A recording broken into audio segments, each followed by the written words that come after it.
jakom apani wabro lero ni jopiny maber ahinya gik ma gigi nyalo timo. Mokwongo iluongo ni loso skul ka skul iyudo kokethore, samoro yudo dhudi onge, dirisni onge, ene kinde marach, itimo ne renovation.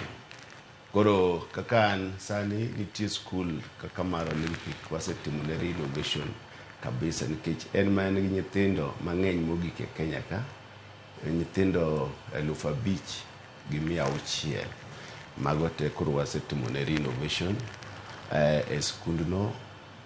Kendo iyudo ni pes CDF ni inyalo gero go ndara madonjo e skul, inyalo timo ne skul kawro kaka sani agero bende ndara madonjo e skul mar Olympic. Kendo inyalo ng'iewo go desks ma nyithindo somo go e skundno, inyalo nitie percentage kiero tinyalo ng'iewo ne nyithindo desk. Kendo inyalo gero colleges.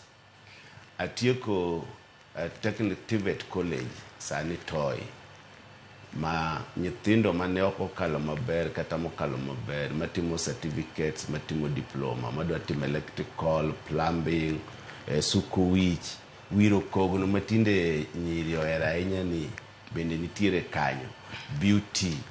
Koro atieko gero college mar TVET ei Toi, mosemiwa nyaka praise jopuonje. Nyithindo sani osenroll 200, kendo wadwa medo enroll nikech kar wan gi jogo mang'eny mar skill to onge certificate.